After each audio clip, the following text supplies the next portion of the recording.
Dès le début de ce mandat municipal, un événement marque un changement considérable dans la vie des Compiègnois. Le nouveau centre hospitalier est opérationnel et l'ensemble des services qui étaient établis en centre-ville sont transférés dans ce nouvel établissement. Philippe Marini en préside le conseil d'administration, devenu ensuite conseil de surveillance, et il est toujours très présent pour les activités liées au centre hospitalier. Ce déménagement a libéré le site de l'ancien hôpital, désormais disponible pour un ambitieux projet.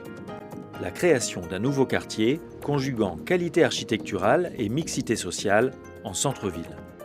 Le tout en conservant des traces du passé, dont l'ancienne chapelle. Ce quartier comportera également des commerces et des services, dont la toute nouvelle poste centrale de Compiègne.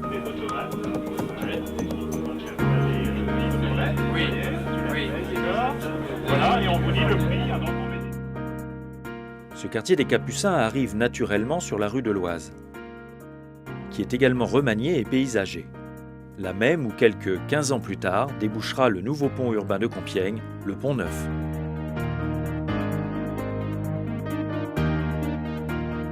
Le développement économique se poursuit. La ZEC de Mercières accueille maintenant 150 établissements qui emploient plus de 3000 salariés.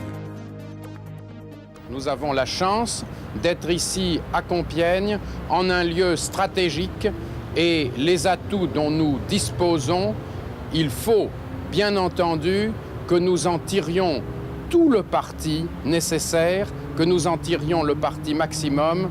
C'est ce à quoi l'équipe municipale et celle du CIVOM sont attachées.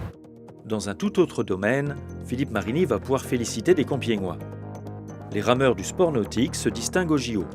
Bertrand Vectin avec l'argent à Atlanta et Jean-Christophe Bette avec l'or à Sydney. Au plan national, le sénateur Philippe Marini accède à de nouvelles responsabilités. En 1998, il devient rapporteur général de la Commission des finances du Sénat. J'ai connu Philippe Marini au Sénat parce que nous étions sénateurs tous les deux. C'est quelqu'un qui est d'abord très travailleur. C'est un bourreau de travail et qui s'intéresse aux choses de la vie publique sur une large palette, pas seulement... il ne s'intéresse pas qu'aux questions bancaires, il ne s'intéresse pas qu'aux questions économiques, il ne s'intéresse pas qu'aux questions fiscales, beaucoup plus large. Donc, un très gros travailleur, très intelligent, très compétent, on est d'accord avec lui ou pas, mais il n'intervenait que sur des dossiers qu'il avait beaucoup travaillé, et même si on n'était pas d'accord avec les conclusions qu'il en tirait, on ne pouvait pas être d'accord avec les bases sur lesquelles il avait fondé ses conclusions, parce que c'était la réalité, la photographie, la réalité. Donc,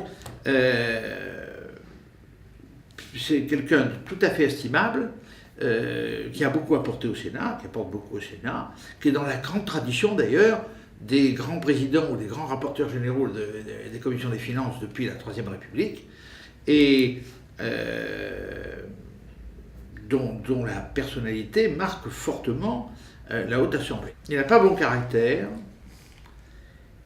il est assez têtu, on a du mal à lui faire changer d'avis techniquement parlant. Je ne parle pas d'avis politique, mais techniquement parlant, on a du mal à le faire changer d'avis, et quand il est convaincu de quelque chose, il le défend jusqu'au bout. Donc, pendant le temps où moi j'ai siégé à la Commission des finances, et il était à l'époque rapporteur général du budget, j'ai eu beaucoup de plaisir à travailler avec lui. Au fond, je regrettais souvent de devoir voter contre lui, parce que ses convictions n'étaient pas les miennes, mais elles étaient quand même le produit de la réflexion de ce qu'on appelait au XVIIIe siècle un honnête homme. Je dois avouer que quand je suis rentré du ministère du Budget, j'avais gardé à l'époque où la CEITA était encore une entreprise d'État, une petite attribution de cigares, qui a été ensuite supprimé quand la CETA a été privatisée.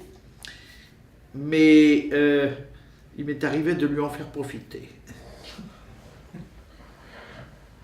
En particulier, après les débats budgétaires, où on sortait assez crevé et lessivé de longues séances, de jour, de nuit à la commission des finances, en séances publiques, dans nos bureaux respectifs, etc., etc., autour de Noël, je lui posais une boîte de cigares sur son bureau en lui disant « Joyeux Noël ».